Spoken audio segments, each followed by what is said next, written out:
Assalamualaikum warahmatullahi wabarakatuh. Halo, perkenalkan nama saya Umi Cahayaranti. Di video kali ini saya akan menjelaskan beberapa materi dari mata kuliah metodologi penelitian yang membahas tentang desain penelitian pre-eksperimental, true eksperimen, dan quasi eksperimen. Langsung saja kita bahas. Yang pertama yaitu desain pre-eksperimen. Nah, apa sih desain pre-eksperimen? Itu desain yang tidak memiliki kelompok kontrol dan biasanya dilakukan randomisasi. Terus tujuannya itu dari desain ini tuh untuk apa? Jadi tujuan dari desain penelitian pre-eksperimen ini bertujuan untuk mengetahui apakah ada perubahan setelah dilakukan perlakuan, dan biasanya desain ini digunakan pada awal penelitian atau tahap awal. Nah, macam-macamnya itu dari desain pre-eksperimen ada banyak. Satu, one shot case study. Yang kedua, pre-test perlakuan dan post-test. Yang ketiga, time series design without control. Dan yang keempat, in-touch group comparison. Nah, ciri-ciri dari desain ini tuh mudahnya itu tidak memiliki kelompok kontrol itu tadi, dan biasanya masih ada variabel luar. Nah, tahapan dari desain ini yang pertama kali yaitu dengan diberikan tes awal, bisa berupa kuesioner, angket, ataupun yang lain. Terus beri perlakuan atau eksperimen. Terus yang terakhir yaitu post-test. Post-test ini kita melihat apakah ada hasil dari tes awal dengan tes akhir ini ada perbedaan gitu. Nah, metode dari penelitian ini menggunakan dan membandingkan hasil awal dan hasil akhir. Nah, terus apa aja kelebihan dari penelitian pre-eksperimen ini? Salah satunya, penelitian ini tuh relatif sederhana, cepat juga, tidak memerlukan banyak waktu. Tetapi kekurangannya itu kurang akurat dan lemah. Biasanya penelitian ini perlu lebih lanjut untuk mengetahui perkembangannya gimana gitu. Nah, contohnya dari penelitian pre-eksperimen ini mudahnya. Salah satu contohnya seperti kita meneliti obat baru yang diklaim bisa mengatasi atau meredakan pusing. Nah, nantinya kita melihat apakah obat tersebut itu memang benar berpengaruh untuk menurunkan pusing atau sakit kepala itu tadi. Itu salah satu contohnya desain pre-eksperimen. Oke, lanjut ke slide 2, yaitu tentang quasi eksperimen.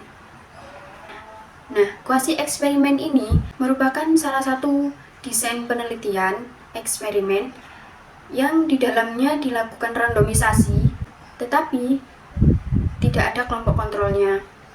Nah, tujuan dari quasi eksperimen ini yaitu untuk menguji efektivitas dan mengembangkan hasil dari eksperimen sebelumnya.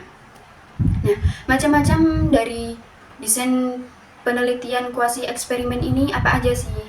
Yang pertama yaitu non-equivalent control group design. Yang kedua, team series design with control. Dan yang ketiga, design counterbalance. Nah, untuk mengetahui apakah desain penelitian ini termasuk dalam quasi eksperimen, kita bisa melihat biasanya dalam penelitian ini diberikan perlakuan, terus kelompoknya itu dimanipulasi juga, sama sampelnya itu non-random. Nah, tahapan dari penelitian quasi eksperimen ini itu biasanya yang pertama dilakukan perlakuan, lalu dibandingkan dengan data yang sebelumnya, dan yang terakhir diberikan post-test. Nah, metode dari desain penelitian ini menggunakan post-test only control group design dan pre-list post-test only control group design.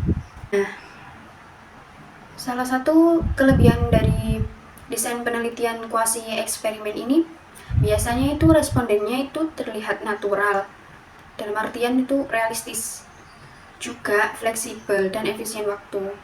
Akan tetapi pasti ada kekurangannya dari desain ini. Salah satunya itu tidak ada randomisasi dan validitas internalnya itu rendah. Nah, contohnya saja dari kuasi eksperimen ini, semisal kita membuat suatu program pembelajaran baru di suatu sekolah. Nah, kita beri perlakuan dari dua kelas itu tadi. Yang satunya diterapkan program baru, yang satunya tidak. Nah, setelah itu kita bandingkan apakah nilai dari hasil akhir dua kelas itu tadi ada perbedaan atau tidak. Itu salah satu contoh dari desain penelitian kuasi eksperimen. Yang ketiga, slide selanjutnya yaitu true experiment.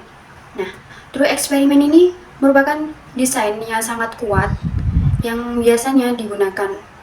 Nah, dalam desain ini itu dilakukan randomisasi, juga ada kelompok kontrolnya, serta menggunakan 2 atau lebih sampel. Nah, macam-macam dari desain true experiment ini terbagi menjadi 4. 1. Post-test on the control design. Yang kedua, desain pre-test, post-test. Yang ketiga, desain Salomon. Dan yang keempat, factorial experiment design. Nah, ciri-cirinya sendiri dari desain ini tuh bisa kita lihat. Ada randomisasi sampel, ada kelompok kontrolnya juga. Terus biasanya memanipulasi variabel bebas untuk mengetahui apakah ada pengaruh dari variabel terikat.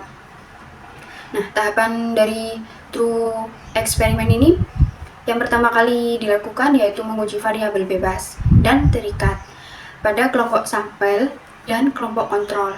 Nah, subjeknya biasanya dilakukan randomisasi. Nah, dalam suatu desain penelitian itu kan pasti ada kelebihan dan kekurangannya. Desain true eksperimen ini juga memiliki kelebihan, salah satunya memiliki kontrol yang tinggi, validitas internalnya juga tinggi, dan replikasi. Dan masih banyak lagi kelebihan dari desain penelitian ini. Akan tetapi kekurangannya itu biasanya membutuhkan waktu dan biaya yang cukup lama, dan biasanya tidak selalu realistis.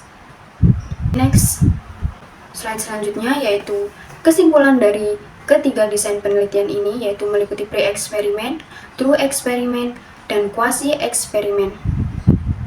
Nah, kesimpulan dari ketiga desain penelitian ini, pemilihan desain yang tepat sangat krusial dan penting untuk memastikan hasil akhir dari penelitian yang valid dan dapat diandalkan.